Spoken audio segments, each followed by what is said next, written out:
This is our second part of our P-Valley recap. Sorry for the delay. But basically, the story of P-Valley follows the ratchet goings at a strip club called The Pink. The first part is in the description below. The top dog stripper, Mercedes, does her usual at The Pink, dancing for yet another man she calls Coach. He's got a savior complex and rambles on about taking care of her, but she tells him this fantasy ain't cheap. In real life, he couldn't afford her. Autumn and Gidget go wig shopping, and Gidget suggests Autumn should cosplay as a whitey. In another part of town, Andre pays a visit to Mayor Ruffin, who's apparently his godfather. Ruffin wants Andre to close the deal for the Kyles to build a casino. It's his gift to them for helping him get elected. Afterwards, Autumn and Andre eat at a diner, and she finds out he's a trifling married man. They're interrupted by the other girls, and that's their signal to leave. Mercedes says Autumn anorexic since she barely ate her food. The next day, Clifford goes to Corbin's cotton fields for some intel. Corbin spills the beans about Andre's plans for the casino and mentions his half-brothers are broke and looking to cash out. Clifford figures if the casino lands right in front of the Pink, it could mean more business. He also knows a lot about Corbin's backstory, how his daddy Johnny Kyle broke the maid's back, resulting in Corbin. Before leaving, Clifford tells Corbin to use sunscreen because he don't want Corbin to turn black. At the church, Mercedes asks Patrice to pay her back. Patrice realizes she's serious about retiring from the pole. She promises to give the check tomorrow. Mercedes is thrilled and runs up to hug her, but Patrice remains cold. Mercedes wishes to train young girls to become dancers full-time. However, she gets upset when she catches them posting thirst traps. Keyshawn has a fresh injury from Derek, but of course, she fell. The Foyne Diamond slaps on a pepper and vodka compress and asks when she plans to stop falling. Just then, Clifford calls out for Keyshawn, cock-blocking Diamond. That evening, Keyshawn asks Autumn to hold baby Regal. It causes her to have a traumatic flashback. Autumn later gets drunk and crashes Mercedes, Gidget, and Keyshawn's Trinity act. Mercedes somehow salvages the routine, but backstage, she puts the little white drunk girl in her place. The next day, Autumn links up with Andre, and they end up back at his hotel room. Things heat up, but she hits pause. No glove, no love. Andre heads out to get protection. He even tries to ask the hotel clerk if he got some, but he says they got Bibles in the room. While he's gone, she goes through his laptop and emails herself copies of the Promised Land presentation. Then she finds the photos of herself. Andre comes back to find both the woman and his dignity gone. Back at the Pink, Clifford cockblocks Gidget and her boyfriend Duffy, who also happens to be paying Clifford to store OxyContin. Autumn later arrives and shares the goods with Clifford. Clifford smells blood, or money. They text Andre from Autumn's phone, luring him to the Paradise Room where Clifford is cosplaying as a white girl. Meanwhile, the Chakalissa challengers are throwing a party and clips land on social media. Mercedes sees them and heads straight to crash the party. One of the girls, Tarika, is her biological daughter who she had to give up. She gives Tarika a scolding. Tarika's foster mom, Chell, shows up, explains that Tarika is obsessed with her body image, and promptly bans her from the dance team to focus on grades. It's a gut punch to Mercedes. Meanwhile, Autumn switches into Lakeisha Savage mode just in time to collect her cash. Elsewhere, Autumn takes her money from the wire transfer, drowns it in alcohol, then marches to the bank with a story about a clumsy client and a very wet beer. The teller buys it. Mercedes goes to check out the building and shares her vision for it with Sinclair. Sinclair warns her the place won't wait around forever, and she'll need to make the down payment the following day. At a bank drive-thru, Patrice confirms she's closing out her account and collects the check to pay back Mercedes. But the wheels in her head start turning for once. Back at the Pink, Gidget gives Autumn a crash course in pole dancing. Keyshawn arrives and asks about the hoopty in the parking lot. Autumn got herself a new ride. Clifford strolls in and spots potential. Autumn, Gidget, and Keyshawn as the new trinity when Mercedes leaves. But Gidget and Keyshawn have already branded themselves salt and pepper. No new spices needed. In the office, Clifford tells Autumn the casino folks would pay well for the Pink, but no offer yet since the place is basically held together with glitter and debt. They hope his Mercedes' last dance will rake in some cash. Clifford wants Autumn to flirt her way back to Andre for more intel, but Autumn's still too creeped out by the photos. Clifford tells her she ain't nobody special. There's pictures of them on that computer too. Andre's in a meeting and hints at potential roadblocks involving the Pink. Mayor Ruffin quickly assures the investors they'll strong-arm the land onto the market. After the call, he tells Andre to close the Kyle sale by the end of the week and to keep his D out of the Pink. He'll handle Clifford. Meanwhile, Mercedes is trying to get hold of Patrice for the money, but Patrice is busy hijacking the pulpit. Pastor Gilfield has to physically remove her and threaten to kick her out of the church. Mercedes entertains Coach again and earns herself a necklace with her name in diamonds. I'm sure that's not the only type of necklace he wants to give her. Elsewhere, Andre confronts Autumn about stealing his files, and a heated argument breaks out. Andre brings up her kid. She lashes out at him, but he holds her. They spend the night together, but keep their clothes on. In the morning, she tells him her daughter is gone, then touches his wedding ring and says his wife is lucky. She pulls herself together, wigs and all. She makes several more transfers. Meanwhile, Mercedes gears up for her last dance. That night, Lil Murda shows up with Dreams debuting his track. Diamond tries to keep him out, but Clifford waves him through. Mercedes tries Patrice again. Now her voicemail's full. As if on cue, Sinclair texts to say someone else wants the building. Mercedes has until midnight or it's gone. Inside, the girls have thrown together a budget-friendly tribute. Photos, streamers, the works. They hand Mercedes a diamond-studded outfit and help her get dressed. Damn, she's stunning. Murda is still working DJ Neva scared, but Neva's not about to risk turning Mercedes' swan song into a mixtape launch. Mercedes walks into the club and sees her friend Manning, who actually made it despite being on house arrest. Mercedes heads to the office and hands Big L the necklace from Coach so he can flip it for some quick cash to help keep the pink afloat. Then she turns to Clifford. Their goodbye isn't long. When she leaves the office, Patrice finally calls. Mercedes tells her to meet her at the Kroger. In the club, Murda and his friend Pico get into it.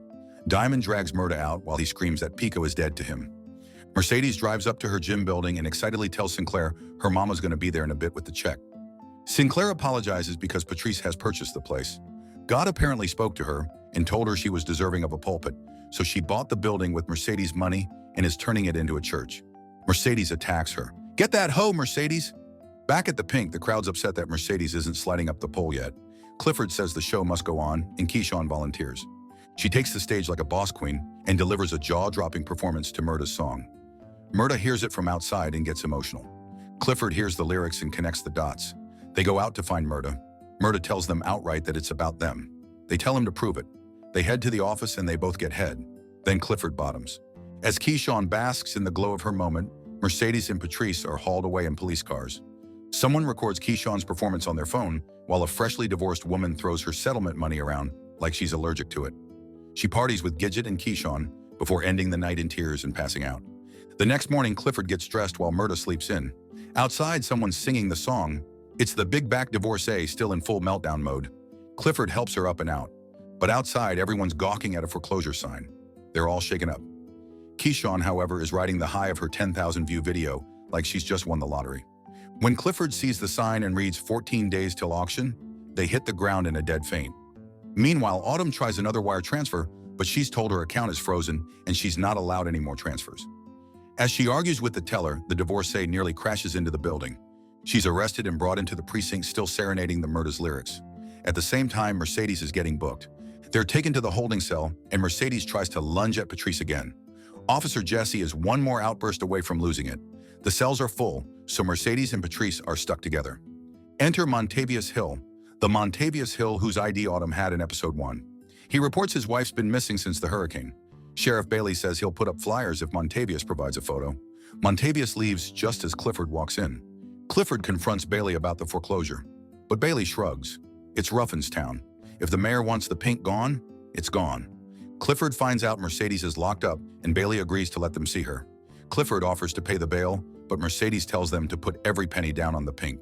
Before leaving, they tell Mercedes not to beat Patrice again. Leave that to them. Drama goes down in the cell. Mercedes tells Patrice that Clifford was a better mother to her than Patrice ever was, and opens up about the years of damage. They're interrupted when Jesse announces that the payphone is working again and they can start making their calls.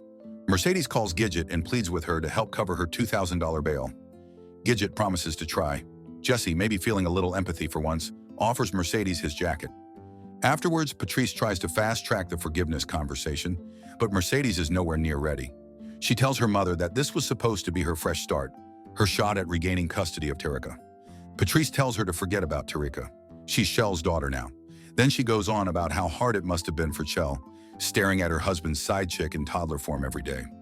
Meanwhile, Autumn is plotting her next move when Gidget sends a group text telling everyone that Mercedes needs bail help and to meet her at Vale's Bails.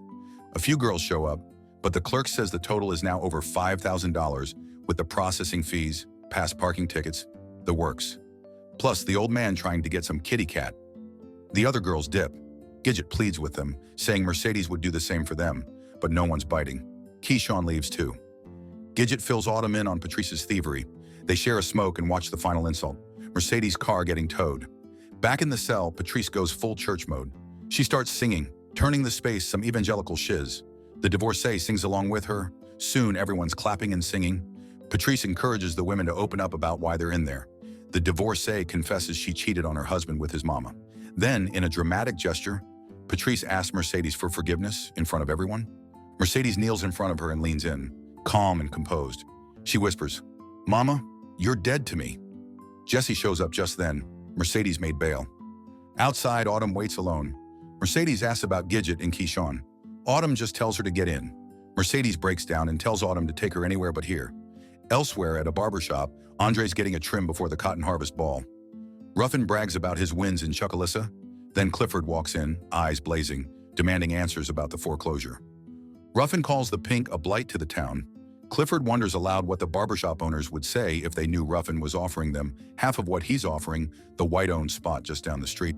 Clifford whips out his receipts, land appraisal sheets straight from Andre's presentation. Between the casual homophobia and the villain monologue, Ruffin lets Clifford know he sees them as a tumor, and he's just itching to cut them out once the auction rolls around in under 2 weeks. In the car, Ruffin lets Andre know just how thrilled he is about those land appraisal charts magically ending up in Clifford's hands. He tells him to quit dragging his feet on the farm deal and stop playing around before he tanks the whole casino dream. At the Pink, Murda drops his track while Keyshawn works the pole like rents due yesterday, and the crowd makes it rain. Clifford and Big L wrestle with cash troubles no amount of glitter can fix. Murda strolls in and casually drops a date request. Clifford tells him they're not meant for the outside. Homophobia in Chucalissa doesn't exactly make dinner and a movie sound appealing. But then their song plays, feelings get loud, and so do the lips. Keyshawn's still riding her viral wave, high on likes and filtered fame. Then Derek shows up with Baby Regal. He says since he's got his job back, she doesn't have to work at the Pink anymore. But of course, she wants to. He tells her he's seen the video and says she looks beautiful. Keyshawn heads inside and accidentally gets a front row view to Clifford and Murda's lip lock. Meanwhile, Autumn and Mercedes unlock a new level, trauma bonding. Autumn opens up about her daughter getting taken by the hurricane. No child, no closure. Then a suitcase came riding in, and inside it was a new life. Mercedes says she'll pay the bail back, but Autumn waves it off and says she's got more where that came from. They go indoors and Autumn hands Mercedes a stack from the fridge and pulls her into the Lakeisha Savage hustle. Mercedes says Monet can get them IDs. She chooses her first fake name, Crystal S. Flowers, and Autumn makes the transfer. In a motel room, Montavious Hill monitors the transaction. There's 3 more episodes that we can cover in a final part. Should we continue? Subscribe to watch more videos like this. Turn on notifications. And leave a like, it really helps the channel out. Thank you for watching.